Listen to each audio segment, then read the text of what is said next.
This is Unwholly, Book 2, in the Unwind Dystology by Neal Shusterman. Number 1, Starkly. He's fighting a nightmare when they come for him. A great flood is swallowing the world, and in the middle of it all, he's being mauled by a bear. He's more annoyed than terrified, as if the flood isn't enough. His deep, dark mind has to send an angry grizzly bear to tear into him. Then he's dragged feet first out of the jaws of death and drowning Armageddon. Up now, let's go. He opened his eyes to a brightly lit bedroom that ought to be dark. 2 juvie cops manhandle him, grabbing his arms, preventing him from fighting back long before he's awake enough to try it. No, stop. What is this? Handcuffs. His first right wrist, then his left. On your feet. They yank him onto his feet as he's resisting, which he would if he were more awake. Leave me alone, what's going on? But in an instant, he's awake enough to know exactly what's going on. It's a kidnapping. But you can't call it a kidnapping when transfer papers have been signed to triplicate. Verbally confirm that you are Mason Michael Starkey. These are 2 officers. One is short and muscular, the other tall and muscular, probably military birth before they took jobs as juvie rounders. It takes a special, heartless breed to be a juvie cop, but to specialize as a rounder, you probably need to be soulless as well. The fact that he's being rounded for unwinding shocks and terrifies Starkey, but he refuses to show it because he knows juvie rounders get off on other people's fear. The short one, who's clearly the mouthpiece of the duo, gets in his face and repeats, verbally confirm that you are Mason Michael Starkey. And why would I do that? Kid, says the other rounder, this can go down easy or hard, but either way it's going down. The second cop is more soft-spoken with a pair of lips that clearly aren't his. In fact, they look like they came from a girl. The drill's not so hard, so just get with the program. You talk as if Sharky should have known they were coming, but what unwind ever really knows? Every unwind believes in their heart of hearts that it won't happen to them, that their parents, no matter how strained things get, will be smart enough not to fall for the net ads, TV commercials, and billboards that say things like unwinding, the sensible solution. But who is he kidding? Even without the constant media blitz, Starkey's been a potential candidate for unwinding since the moment he arrived on the doorstep. Perhaps he should be surprised that his parents waited so long. Now the mouthpiece gets deep into his personal space. For the last time, verbally confirm that you are, Mason Michael Starkey. Now get out of my face, your breath stinks. With his identity verbally confirmed, Lady Lips pulls out a form to triplicate, white, yellow, and pink. So this is how you want to do it, Starkey asks, his voice beginning to quaver. You arrest me? Where's my crime? Being 16? Or maybe it's just being here at all. Quiet or we'll trank you, says Mouthpiece, like it's one word. Our part Starkey wants to be tranked. Just go to sleep, and if he's lucky, never wake up. That way he won't have to face the utter humiliation of being warned from his life in the middle of the night. But no, he wants to see his parents' faces, or more to the point, he wants them to see his face. And if he was tranked, they get off easy. They won't have to look him in the eye. Lady Lips holds the unwind order in front of him and begins to read infamous paragraph 9. The negation clause. Mason Michael Starkey, by the signing of this order, your parents and or legal guardians have retroactively terminated your tincture, backdated to 6 days post-conception, leaving you in violation of Existential Code 390. In light of this, you are hereby remanded to the California Juvenile Authority for summary division, also known as unwinding. Blah, blah, blah. Any rights previously granted to you by this country, state, or federal government as a citizen thereof are now officially and permanently revoked. He folds the unwind order and shoves it into his pocket. Congratulations, Mr. Starkey, says Mouthpiece. You no longer exist. Then why are you talking to me? Won't be for much longer. Then he tugs him towards the door. Can I at least put on shoes? They let him go, but stay on their guard. Starkey takes a sweet time tying his shoes. Then they pull him out of his room and down the stairs. The juvie cops have heavy boots that intimidate the wood of the steps. The 3 of them sound like a herd of cattle as they go down. His parents wait in the foyer. It's 3 a.m, but they're still fully dressed. They've been awake all night anticipating this. Starkey sees anguish on their faces, or maybe it's relief, it's hard to tell. He hardens his own emotions, hiding them behind a mock smile. Hey, Mom, hey, Dad, he says brightly. Guess what just happened to me? I'll give you 20 guesses to figure it out. His father takes a deep breath, preparing to launch into the great unwinding speech that every parent prepares for a wayward child. Even if they never use it, they still prepare it, running the words across their minds while on lunch break or while sitting in traffic or while listening to some moronic boss blather on about price points and distribution and whatever other crap that people in office buildings have meetings about. What are the statistics? Starkey saw it on the news once. Every year, the thought of unwinding passes through the mind of 1 in 10 parents. Of those, 1 in 10 seriously considers it, and of those, 1 in 20 actually goes through with it. And the statistic doubles every additional kid of the family has.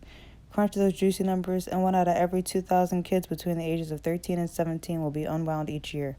Better odds than the lottery, and doesn't even include the kids in stay-at-homes. His father, keeping his distance, begins the speech. Mason, can't you see that you left us no choice? The juvie cops hold onto him firm at the bottom of the stairs, but they make no move to get him outside.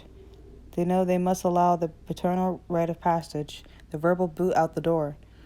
The fights, the drugs, the stolen car, and now being expelled from yet another school. What's next, Mason? Gee, I don't know, Dad. There's so many bad choices I could make. Not anymore. We care enough about you to end your bad choices before they end you. That just makes him laugh out loud. And then there's a voice on the top of the stairs. No, you can't do this. His sister Jenna. His parents' biological daughter stands at the top of the stairs in teddy bear pajamas that seem too old for her, 13 years.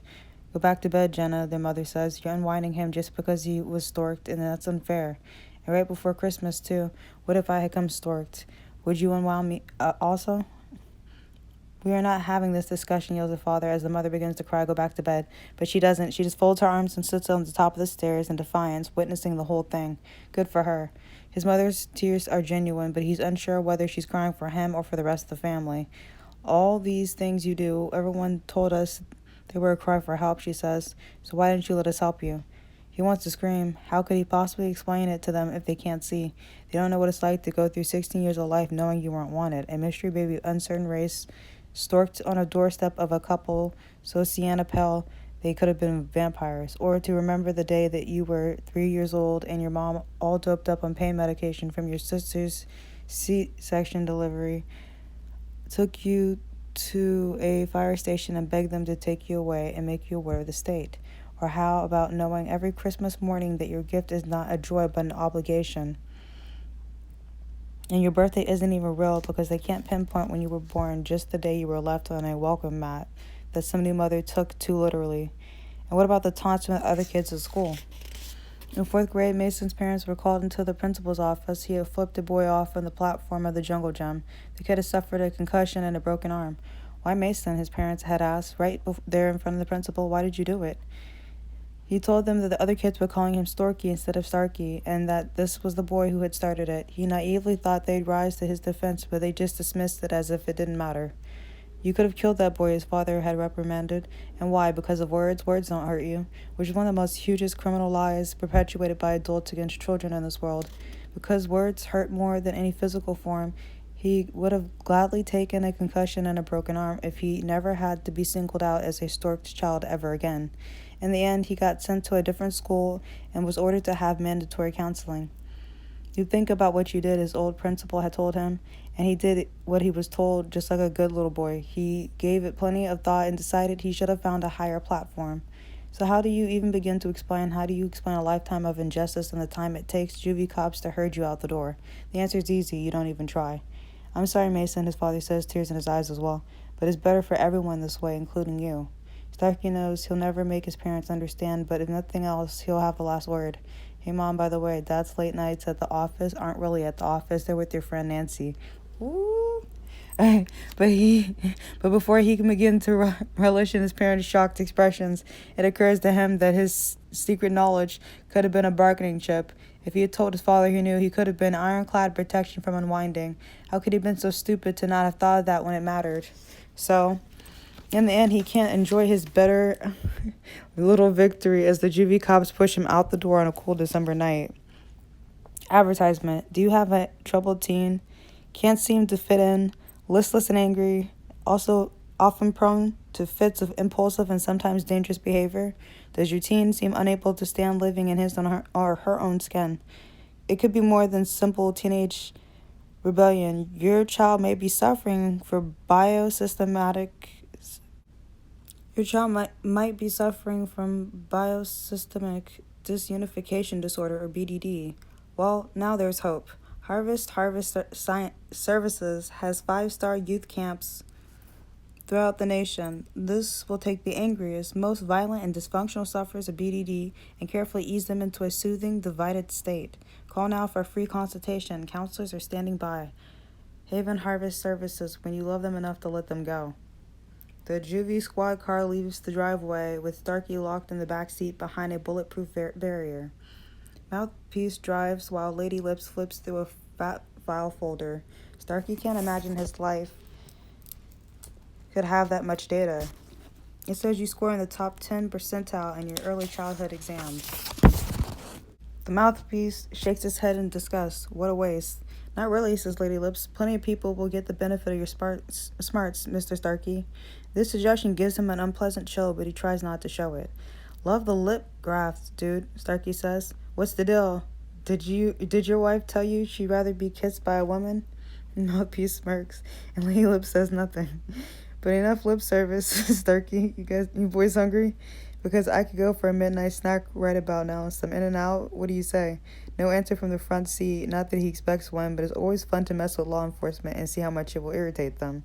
Because if they get ticked off, he wins. What's that story about Akron AWOL?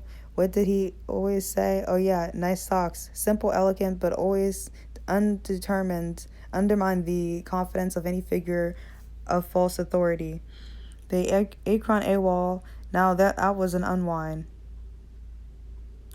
Sure, he died in the attack on Happy Jack Harvest Camp almost a year ago, but his legend lives on. Starkey logs for the kind of notoriety that Connor Lassiter has. In fact, Starkey imagines Connor Lassiter's ghost sitting by his side, appreciating his thoughts and his every action, not just approving but guiding Starkey's hands as he wiggles his handcuffs down to his left shoe, just low enough to fish out the knife from the lining, the knife he saved for special occasions like this. Come on, to think about it, an In-N-Out burger does kind of sound good right about now, says Lady Lips. Excellent, says Starkey. There's one up ahead on the left. Order me a double animal style and animal fries too because, hey, I'm an animal. He's amazed that they actually pull into the all-night drive-thru. Oh, okay. Starkey feels like the master of subliminal suggestion. Even his suggestion was not all that subliminal. Still, he's in control of the juvie cops, or at least he thinks he is, until they order meals for themselves and nothing for him. Hey, what's the deal? He pounds his shoulder against the glass that separates the world from his. They'll feed you at the harvest camp, says Lady Lips. Only now does it hit home that the bulletproof glass don't just separate him from the cops. It's a barrier between him and any part of the outside world. He will never taste his favorite fast foods again, never visit his favorite places, at least not as Mason Starkey. Suddenly he feels like hurling up everything he's eaten backdated to 6 days post-conception. The night shift cashier at the drive-thru window is a girl Starkey knows from his last school. As he sees her, a whole mess of emotion toys with his brain. He could just lurk in the shadow of the back seat, hoping not to be seen, but that would make him feel pathetic. No, he would not be pathetic. If he's gonna go down, then it'll be in flames that everyone must see.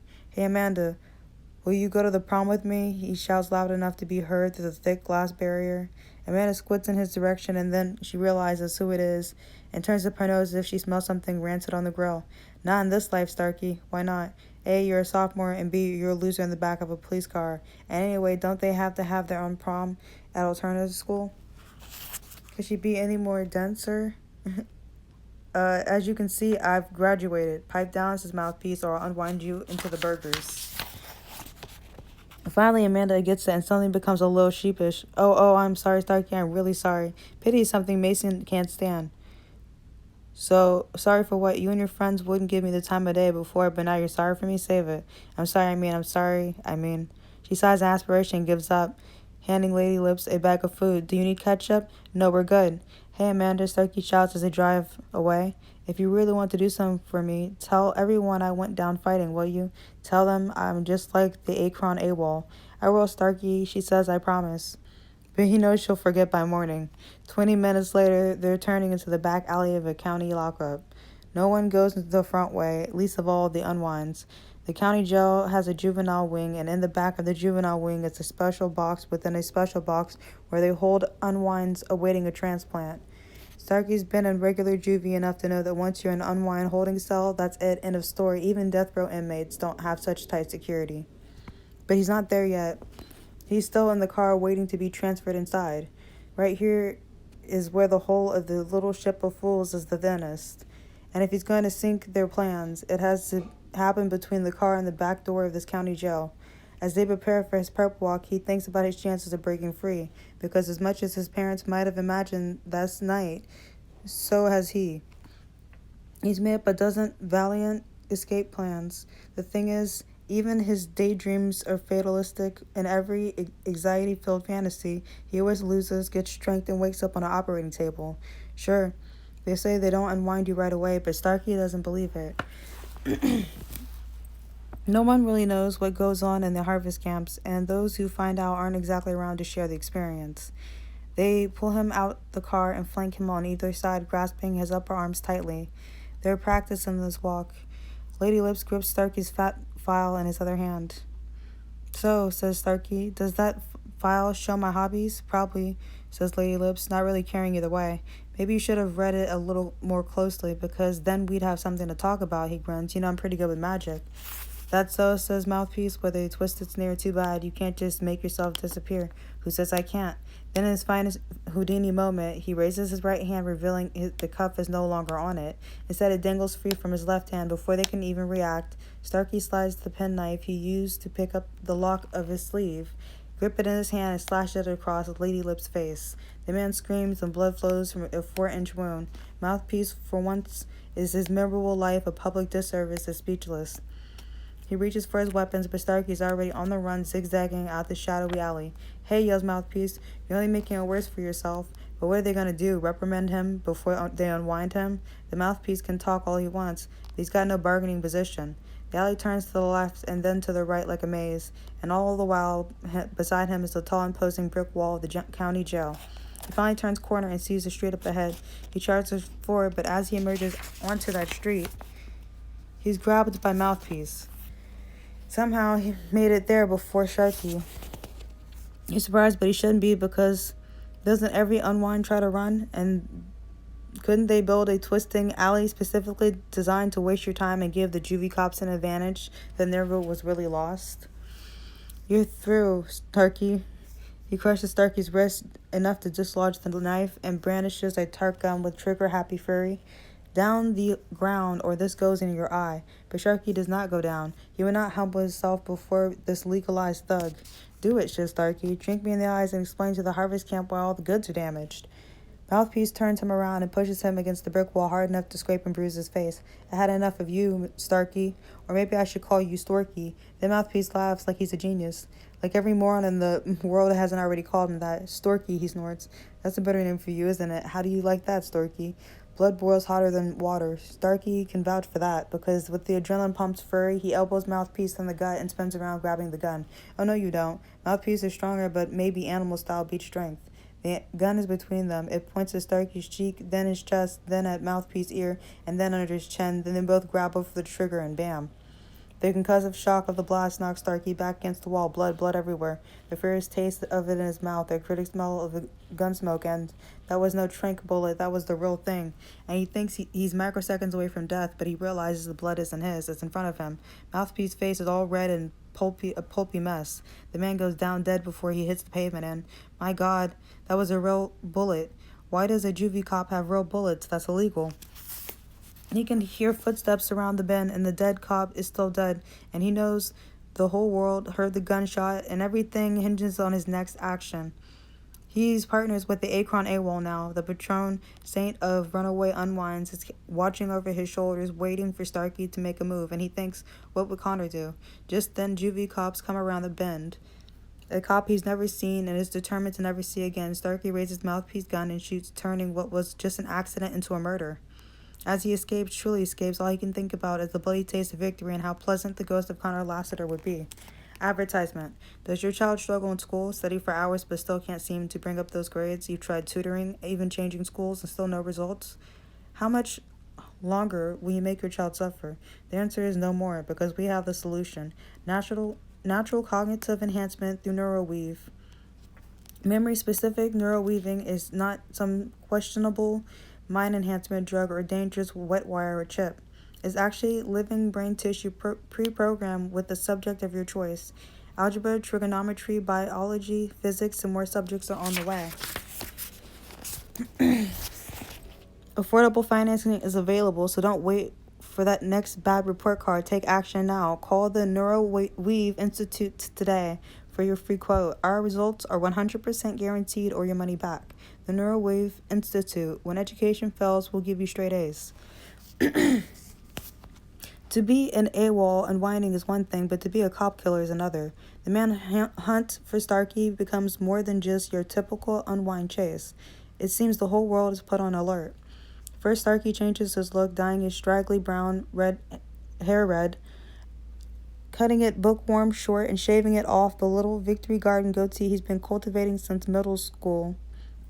Now when people see him, they might get a feeling they've seen him before but not know from where, because now he looks less like a face from a wanted poster and more like someone you'd see on a Wheaties box. The red hair is a bit of a disconnect with his olive complexion, but then being a genetic hodgepodge has served him well all of his life. He's always been a chameleon who could pass for any ethnicity. The red hair just adds one more level of misdirection. He skips town and never stays anywhere for more than a day or two. Word is that Pacific Northwest is sympathetic to AWOL unwinds than Southern California, so that's where he's headed. Starkey's prepared for life as a fugitive because he has always lived in a kind of protective paranoia. Don't trust anyone, not even your own shadow, and look out for who your own best interest. His friends appreciated his clear-cut approach to life because they always knew where they stood. He would fight to the end for his friends as long as his own interests to do so. You have a soul of a corporation, a teacher once told him. That was meant as an insult, but he took it as a compliment. Corporations have great power and do fine things in this world when they choose to.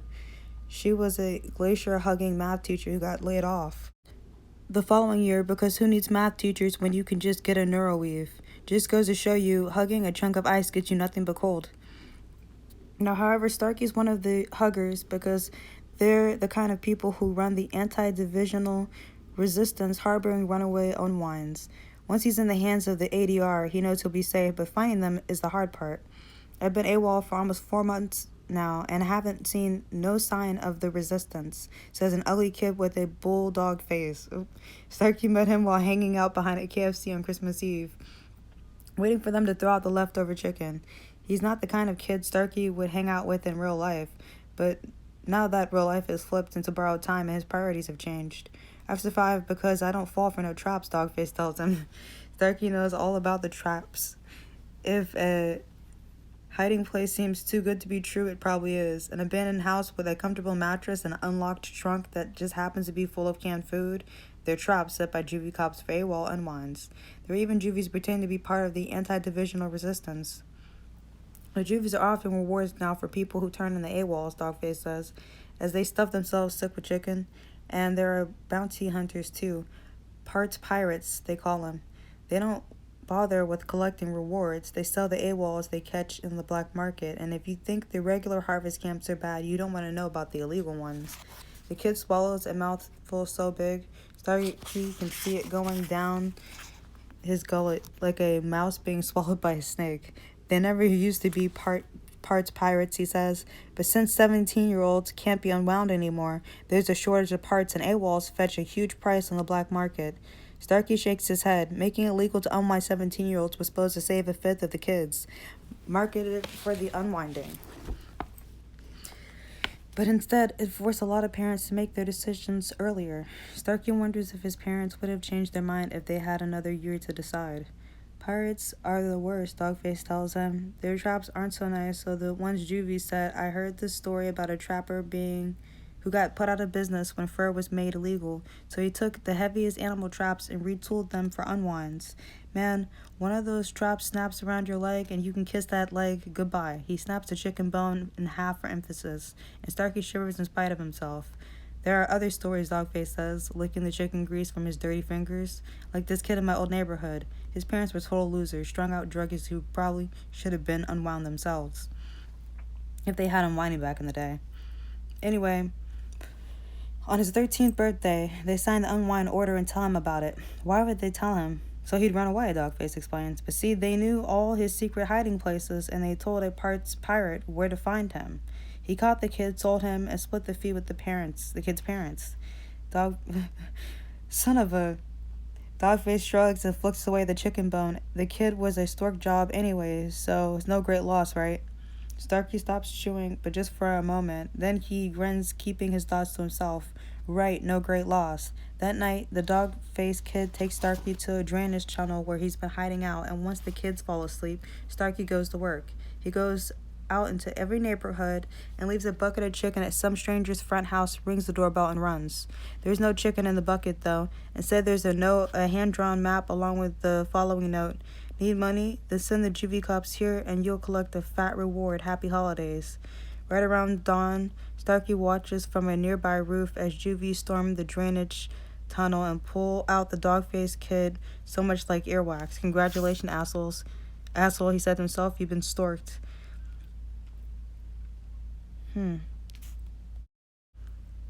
Advertisement. When my parents signed the unwind order, I was scared. I didn't know what would happen to me. I thought, why me? Why am I being punished? But once I got to Big Sky Harvest Camp, all that changed. I found other kids like me and was finally accepted for who I was. I found out that every single part of me was precious and valuable. Thanks to the people at Big Sky Harvest Camp, I'm not afraid of my unwinding anymore. The divided state, wow, what an adventure. Every AWOL unwind will steal. It's an argument that the authorities like to use to convince the public that unwinds are rotten apples from skin to core, that criminality is part of their very nature, and that the only way to separate from them is to separate them from themselves. Theft, however, is not about predisposition when it comes to unwinds. It's simply a matter of necessity. Kids who would never steal a penny find their fingers stickier than molasses and full of all sorts of pilfered goods, from food to clothes to medicine, the various things they need to survive.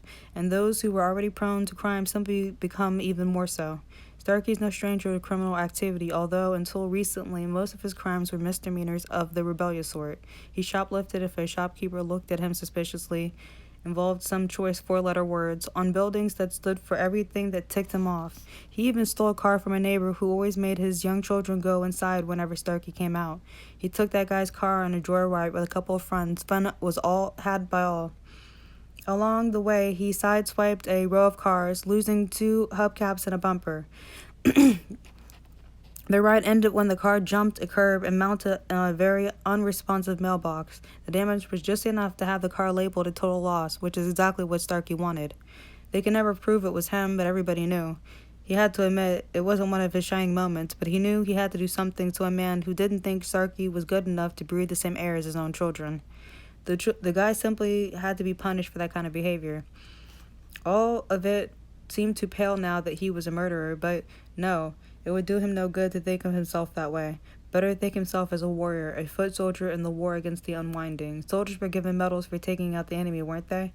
So even though that night in the alley still plagues him in the moments of insecurity, most of the time his conscience is clear. His conscience is always clear when he begins parting people from their wallets. Starkey, imagining himself as a big-time Las Vegas magician, someday used to amaze friends and terrify adults by making their watches disappear off their wrists and turn up on other people's pockets. It was a simple parlor trick, but one that had taken lots of time to perfect.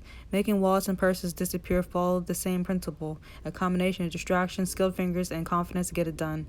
On this night, Starkey's mark is a man who comes stumbling drunk out of a bar and slips an overstuffed wallet into the pocket of his overcoat.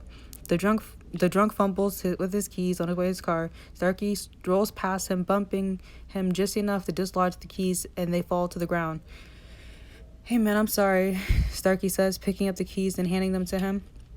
The man never feels the fingers of Starkey's other hand in his pocket, lifting the wallet at the same time. Starkey's hand him the keys. Starkey strolls off, whistling to himself, knowing the man will be halfway home before he realizes that his wallet is gone. And even then, he just left it at the bar. Starkey turns the corner, making sure he's out of sight before he opens the wallet, and when he does, a jolt of electricity courses through him with such power his feet fall from under him, and he's left semi-conscious on the ground twitching. A stun wallet. He's heard of things, but he's never seen one in action now. Within seconds, the drunk is there, not so drunk after all, with three others whose faces can't be made out. They lift him and shove him into the back of a waiting van. As the door is pulled closed, the van accelerates. Starkey is only barely conscious. He sees the face of the not drunk man looking down on him through an electricity-charged haze. "Are you an unwind, a runaway, or just a lowlife?" he asks. Starkey's lips feel like rubber. "Lowlife." "Great," says the undrunk. That narrows it down. "Unwind or runaway?" "Runaway," mumbles Starkey. "Perfect," the man says. "Now we've established you're an unwind. We know what to do with you."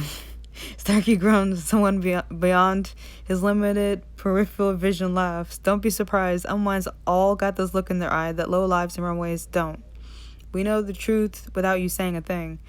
Starkey tries to move, but he can barely lift his limbs. "Don't," says the girl. He can see from somewhere behind him. "Don't move or I'll zap you even worse than the wallet did." Starkey knows he's fallen for a parts pirate's trap. He thought he was smarter, and he silently curses his luck, until the man who had pretended to be drunk says, "You like this little safe house. Good food, even if it does smell a little." "What?" Everyone laughs at him. There may be 4 or 5 people in the van, but his vision isn't clear enough to get an accurate count. "I love the look on their faces," the woman says. Now she comes into this field of vision and grins at him. "You know how they trank escaped lions so they can bring them back to safety before they get themselves in a heap of trouble?" she says. "Well, today you're the lion." Public service announcement. "Hey kids, Watchdog Walter here. Eyes open and nose to the ground. Not everyone can be a bloodhound like me, but now you can join my Junior Watchdog Club. You'll receive your own Junior Watchdog kit and a monthly newsletter with games and tips on spotting crime in your own neighborhood. From suspicious strangers to unwind danger houses, with you on the job, bad guys and AWOLs don't stand a chance. So join today, and remember, Junior Watchdogs, eyes open and nose to the ground. Sponsored by Neighborhood Watch, Inc. The safe house is a sewer pump station, automated. No city workers ever show up unless something breaks. You use the spell, Starkey is told as they bring him in, which he finds hard to believe, but it turns out to be true. Apparently, once sense of smell realizes it's going to lose the battle, it just goes with it. And as they told him in the van, the food makes up for it. The whole place is a petri dish of angst generated by kids whose parents gave up on them, which is the worst kind of angst there is. There are fights and ridiculous posturing on a daily basis. Starkey's always been a natural leader among sketchy, outcast, and borderline personalities, and the safe house is no exception. He quickly rises in the social ranks. Word of escape is actually churning out smoke in the rumor mill, helping his status from the very beginning. "Is it true you shot 2 juvie cops?" "Yep." "Is it true you shot your way out of a lockup with a machine gun?"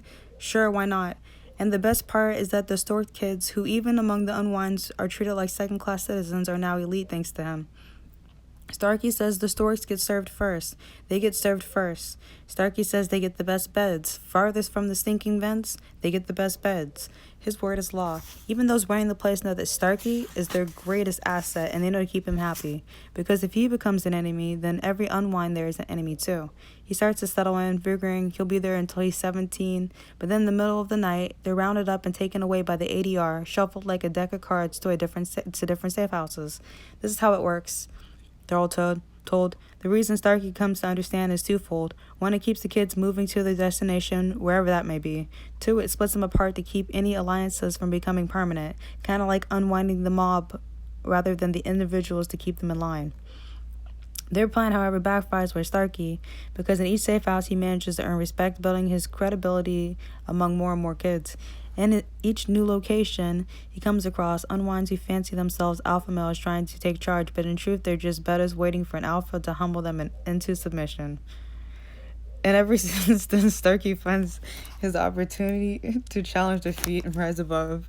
And then there's another midnight ride, another shake-up, and a new safe house. Each time, Starkey learns a new social skill, something to serve him, something to make him even more effective at gathering and galvanizing these scared, angry kids. There could be no better leadership program than the safe houses of the anti-divisional resistance. And then comes the coffins. They show up in the final safe house, a shipment of lacquered wood caskets with rich satin linings. Most kids are terrified. Starkey is just amused. "Get in," they're told by armed resistance fighters who look more like special ops. "No questions, just get in. 2 to a box, move it." Some kids hesitate, but the smarter ones quickly find a partner like it's a sudden square dance. And nobody wants to be stuck with someone too tall, too fat, too unwashed, or too randy, because none of those things would fare too well in the confines of a coffin. But no one actually gets him until Sharky gives a nod. If they meant to bury us, he tells them, they would have done it already. As it turns out, he's more persuasive than the guys with guns. He chooses to share his little box with a wisp of a girl who is giddy at having to be chosen with him. Not that he particularly likes her, but she's so slight that she barely will take up any room. Once they're wedged in together, a tight spoon position, they're handed an oxygen tank and then closed into the darkness of the coffin together. I've always liked you, Mason, says the girl whose name he can't recall. Be surprised when she knows his first name, since he never uses it anymore. All the boys in the safe house, it says you're the only one to make us feel safe. He doesn't respond. He just kisses her on the back of her head. To manage his image is the safest part of her storm. It's a powerful feeling to know you make others feel safe. Okay. We could, she says coyly. He reminds her that the ADR workers are very clear. No extracurricular activities, they said, or you'll use up your oxygen and die. Starkey doesn't know if it's true, but it certainly is a good argument for restraint. Besides that, if someone were stupid enough to attempt fate, there's not enough space to move. Okay. Okay, so... Skipping that part. Okay. There's a smiling kid with braces above them. Hello, I'm Hayden, and I'll be your personal savior today, he says brightly. Oh, look, no vomit or unpleasant bodily fluids. Lucky you. With barely any blood circulating in his feet, Starkey joins a limping procession out of the jet's cargo hold and into the blinding day. What he sees before him, his eyes adjust, seems more like a mirage than anything real. It's the desert filled with thousands of airplanes. Starkey's heard of places like this, airplane boneyards where decommissioned aircraft go to die. Around them are teens in military camouflage carrying weapons. They're not unlike the adults back in the safe house, just younger. They herd the kids into a loose formation at the bottom of the ramp. A jeep drives up. Clearly this is their approach as someone important, someone who would tell them why they're here. The jeep comes to a halt and out steps a remarkably looking teenager in a blue camouflage. He's Starkey's age or maybe a little bit older, and he has scars from the right half of his face. As the crowd gets a good look at him, people begin to murmur with excitement. The kid raises his hands to quiet them down, and Starkey spots a shark tattoo on his arm. No way, a fat kid next to Starkey says. You know who that is? That's Akron AWOL. That's Connor Lassiter. Starkey scoffs. Don't be ridiculous. The Akron AWOL is dead. No, he ain't. He's right there. The very idea sends a surge of adrenaline through Starkey's body, finally bringing circulation back to his limbs. But no, as he looks out at this teen trying to rein in the chaos, he realizes this couldn't be Connor Lassiter. This kid does not look at his part at all. His hair is tousled, not fully slicked back the way that Starkey always imagined it to be. His kid looks too open and honest, not quite innocent. He is nowhere near the level of jaded anger that Akron AWOL would have. The only thing about him that could slightly resemble Starkey's image of Connor Lassiter would be the slight smirk that always seemed to be on his face. No, this kid before them trying to command their respect is nobody special, nobody at all. Let me be the first to welcome you to the graveyard, he says, delivering what would be the same speech he delivers to every batch of new arrivals. Officially, my name is Elvis Robert Moulard, but my friends call me Connor. Cheers from the unwinds. Told you so, the fat kid. So this is the fat kid. Doesn't prove anything, says Starkey, with his jaw set and teeth clenched as his speech continues. You're all here because you were marked for the unwinding but escaped, and thanks to the efforts of a whole lot of people with anti-divisional resistance, you've made it here. This will be your home until you turn 17 and can't be unwound. That's the good news. The more he speaks, the more Starkey's heart sinks, and he comes to realize the truth of it. This is Akron AWOL. He's not larger than life at all. In fact, he barely lives up to reality. The bad news is that juvenile authority knows about us.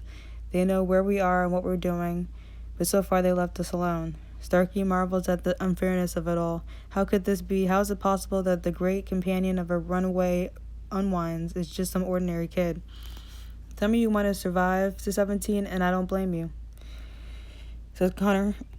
But I know many of you would risk everything to end unwinding forever. Yes, Starkey shouts out, making sure it's loud enough to draw everyone's attention away from Connor, and he starts pumping his fists in the air. Happy Jack, Happy Jack, Happy Jack. He gets the whole crowd chanting. We'll blow up every last harvest camp, Starkey shouts. Yet even though he's riled up, one look from Connor throws a wet blanket over the crowd, silencing them. There's one in every crowd, says Hayden, shaking his head. I'm sorry to disappoint you. But we will not be blowing up chop shops, Connor says, looking red as Starkey. They already see us as violent, and the juvies use public fear to justify unwinding. We can't feed into that. We're not clappers. We will not commit random acts of violence. We will think before we act. Starkey does not take the reprimand well. Who is this guy to shut him down? He keeps talking, but Starkey's not listening anymore because Connor has nothing to say to him. But the others listen, and that makes Starkey burn. Now, as he stands there waiting for the so-called Akron AWOL to shut up, a seed starts to take root in Starkey's mind. He's killed 2 juvie cops. His legend is already set. And unlike Connor, he doesn't have to pretend to die to become a legendary. Starkey has a smile. This plain savage yard is filled with hundreds of unwinds, but in the end, it's no different from safe houses. And like those safe houses, there's just one more beta male waiting for an alpha like Starkey to put him in his place. Number 2, Miraculina. The girl has known since before she can remember that her body has been sanctified to God. She's always been aware that on her 13th birthday she would be tithed and would be experience the glorious mystery of having a divided body and a networked soul. Not networked in the computer sense, for the pouring of one soul into hardware happens only in the movies and never to good results. No, this would be the true networking within living flesh, a stretching of her spirit among the dozens of people touched by her divided body. There are people who say it's death, but she believes it to be something else, something mystical, and she believes it with every ounce of her soul. I suppose one can not know what such division is like until one experiences it. Her priest once told her it struck her as odd that a priest who was always so confident in church dogma spoke of such uncertainty whenever he talked about tithing. The Vatican has yet to take a position on unwinding, he pointed out, and so until it is condoned or condemned, I can be as uncertain about it as I please. It always made her bristle when he called tithing unwinding, as if it were the same thing. They're not. The way she sees it, the cursed and unwanted are unwound, but the blessed and the loved are tithed. The process might be the same, but the intent is different, and in the world, intent is everything. Her name is Miraculina, from the Italian word for miracle. She was named this because she was conceived to save her brother's life. Her brother, Matteo, was diagnosed with leukemia when he was 10. The family had moved from Rome to Chicago for his treatment, but even with the harvest banks all over the nation, a marrow match could not be found for his rare blood type. The only way to save him was to create a match, and so that's exactly what his parents did. 9 months later, Microlina was born. Doctors took marrow from her hip and gave it to Matteo, and her brother was saved. Easy as that. Now he's 24 and in graduate school, all thanks to Miraculana. Even before she understood what it meant to be a tithe, she knew she was 10% of a larger whole. We had 10 embryos in the vitrio, her mother once told her. Only one was a match for Matteo, and that was you. You were no accident, Mikarna. We choose you. The law was very specific when it came to the other 9 embryos, and her family had to pay 9 women to carry them to term. After that, the surrogates would do as they pleased. They either raised the babies or storked them to a good home. But whatever cost, it was worth it. Her parents told her to have both Matteo and you. Now, as her tithing approaches, it comforts Miraculona to know that her 9 fraternal twins out there, and who knows, maybe part of her divided self will go to help these unknown twins. As to why she's being tithed, it has nothing to do with the percentages. We made a pact with God, her parents told her when she was young, that if you were born and Matteo was saved, that we would show our gratitude by gifting you back to God through tithing. Miraculina understood even at an early age that such a powerful pact was not easily broken. Lately, however, her parents had become more and more emotional at the thought of it. Forgive us, they begged her over and over again, quite often in tears. Please forgive us for this thing we've done. And she'd always forgive them, even though the request baffled her. Miraculina always felt blessed to be to know without question her destiny and her purpose. Why would her parents feel sorry for giving her a purpose? Perhaps the guilt they felt is not for throwing her a big party, but then that had been her own choice. First of all, she told her parents, a tithing should be solemn, not loud. Secondly, who's going to come? They couldn't dispute her logic, but most tithes come from rich communities and belong to the kinds of churches that expect tithing. There's a working class neighborhood that's not exactly kid friendly. And when you're like those rich families, surrounding yourself with like-minded people, there are plenty of friends to support you at a tithing party, enough to offset the guests who find it uncomfortable. But if Mira Colina had a party, everyone there would feel awkward. That's not how she wanted to spend her last night with her family. No, there's no party. Instead, she spends the evening in front of a fireplace, sitting between her parents and clicking through her favorite scenes from favorite movies. Her mom even prepares her favorite meal, rigatoni amatriciana. Bold and spicy, her mom says, just like you. She sleeps that night having no unpleasant dreams, or at least none that she can remember, and in the morning she rises early, dresses in her simple daily whites, and tells her parents that she's going to go to school. The van doesn't come for me until this afternoon, so why waste the day? Although her parents would prefer she stay home with them, her wishes come first on this day. At school, she sits through classes already feeling a dreamy distance from it. At the end of class, the teacher awkwardly hands her all her collected homework and grades, calculated early. Well, then I guess that's that, each teacher says in one way or another. Most of them can't wait for her to get out of their room. Her science teacher is the kindest, though, taking extra time with her. My nephew was TID a few years ago, he tells her. A wonderful boy, I miss him terribly. He pauses, seeming to go far away in his thoughts. I was told his heart went to a firefighter who saved a dozen people from a burning building. I don't know if it's true. I'd like to believe it is. Miraculina would like to believe it too. Throughout the day, her classmates are just as awkward as her teachers. Some kids make it a point to say goodbye and even give her uncomfortable hugs, but the rest, they say their farewells from a safe distance, as if tithing is somehow contagious. And then there are those other ones, the cruel ones. See you here and there, a boy says behind her back during lunch, and the kids gather around him to snicker. Miraculina turns, and the boy tries to hide behind his gaggle of friends, thinking he's safe within that cloud of rank middle school perspiration. But she recognizes his voice and knows exactly who he is. She pushes through to his friends to coldly face him. Oh, see, you won't see me, Zach Rosamond, but if any part of me sees you, I definitely will let you know. Zach's face goes a little green. Get lost, he says. Go get Tibbs. But still, there's that look of uneasy fear beneath this idiotic bravado. Good, thanks, Miraculina. I hope I've given him a few nightmares. Her school is a huge one, so even though the Tibbs aren't common in her neighborhood, there are 4 others, all dressed in white like her. There used to be 6, but the oldest 2 are already gone. The remaining Tibbs are her true friends. These are the ones whom she feels a need to say one last goodbye. Oddly, they are from different backgrounds and faiths. Each one is a member of a splinter sect of their particular religion, a sect that takes its own commitment to self-sacrifice very seriously. Funny, Miraculina thinks how these same religions fought over their difference for thousands of years, and yet, in tithing, they all come together as one. We were asked to forgive ourselves, to be charitable and selfless, says Nestor, her tith friend closest in her age. Only a month short of his sithing, he claps her hands in giving Miraculina a warm goodbye. If technology allows us a new way to give, how could it be wrong? Except there are people who do say that it's wrong. More and more people these days. There's even that ex-tith out there, the one who became a clapper, who people hold up as an example. Well, how stable can he be? After all, he became a clapper, for goodness sake, the way that Miraculina sees it. If someone would rather blow themselves up than be tipped, well, that's like stealing from a collection plate, isn't it? It's just plain wrong. When the school day ends, she walks home just on any other day. As she comes onto her street, she sees her brother's car in the driveway. She's surprised at first. He goes to school 5 hours away, but she's happy Matteo's come to see her off. It's 3 o'clock, an hour until the van comes, and her parents are already crying. She wishes they weren't, that they would take this as stoically as she or even Matteo, who spends his time chatting about the only good memories.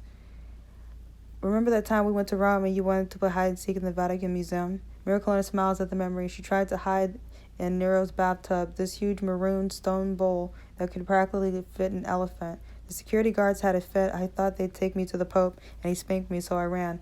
Matteo laughs. You went missing for like an hour. Mom and Dad were pulling their hair out. Missing isn't the word for it, though. You don't go missing in a museum. You get temporarily absorbed by the walls. She remembers moving through the crowds of the Vatican until she found herself standing in the middle of the Sistine Chapel, gazing up toward Michelangelo's masterpiece, which covered the walls and ceiling. And there in the center was the divine link between heaven and earth. So close was Adam's hand to the hand of God, both straining to touch each other, but the impossible weight of gravity kept Adam from truly touching the heavens. She stood there looking up, forgetting that she was supposed to be in hiding, for who could hide in a place that was all about revealed mystery?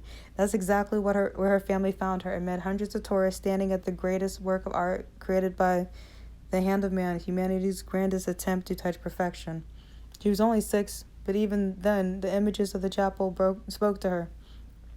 Although she had no idea what they said, all she knew was that she herself was just like this beautiful place, and if someone could go inside her, they would see this glorious frescoes painting on the walls of her soul.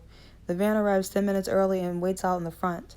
There was a brightly painted logo on the van's side that read, Wood Hollow's Harvest Camp, a place for teens. Miraculina goes to her room to get her suitcase, a small one filled with just a few sets of tithing whites and some basic necessities. Now her parents cry and cry, begging for her forgiveness. This time, however, it just angers her. If tithing makes you feel guilty, that's not my problem, she tells them, because I'm at peace with it. Please have respect for me to be at peace with it, too. It doesn't matter, it just makes their tears flow in a steadier stream. The only reason you're at peace with it, his father tells her, is because we made you feel that way. It's our fault, it's all our fault. Miraculina looks at them and shrugs. So change your mind then, she suggests. Break your pact with God and don't tithe me. They look back at her like she's giving them a glorious gift, a reprieve from hell. Even Matteo is hopeful. Yes, that's what we'll do, her mother says. We haven't signed the final papers yet. We can still change our minds. Fine, Miraculina. Are you sure that's what you want? Yes, says her father with intense relief. Yes, for sure. Positive. Yes, good. Now you can be guilt-free. Miraculina picks up her suitcase, but regardless of what you choose, I'm going anyway. That's my choice. She hugs her father, her mother, and brother and leaves without looking back, without even saying goodbye, because goodbyes imply an end, more than anything else in life.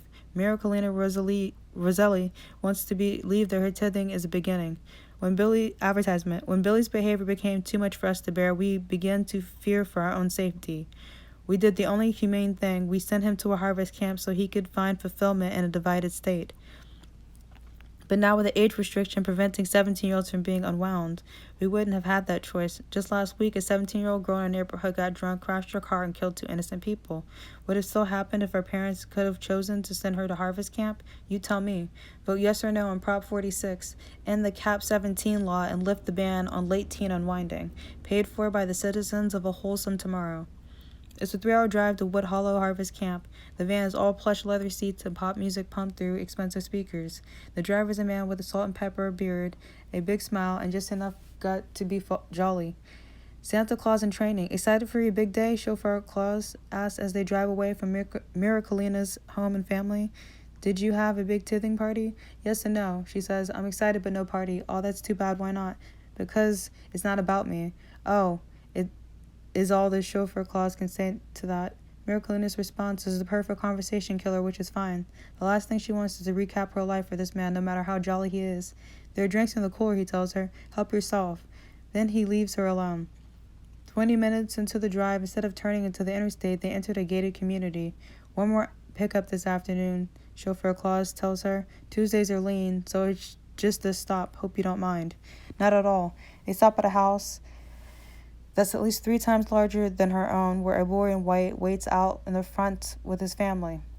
She does not watch as he says his goodbye. She finally looks out the window, giving them their privacy. Finally, chauffeur Claus opens the door, and in comes a boy with straight, dark hair, perfectly trimmed, bright blue eyes, and skin as pale as bone china. If he had been kept out of the sun all his life to keep his skin pure as a baby's bottom for his tithing. Hi, he says slyly. His clothes, white with satin, trimmed in fine gold brocade. This boy's parents spared no expense. Miraculina tithing whites, on the other hand, are simple raw silk, unbleached so that the whiteness won't be so blinding that it draws attention to herself. Compared to her, this boy's whites are like a neon advertisement. The seats in the van aren't in rows. They are face-centered to encourage camaraderie. The boy sits across from Miraculina, thinks for a moment, then reaches across the gap, offering his hand for her to shake.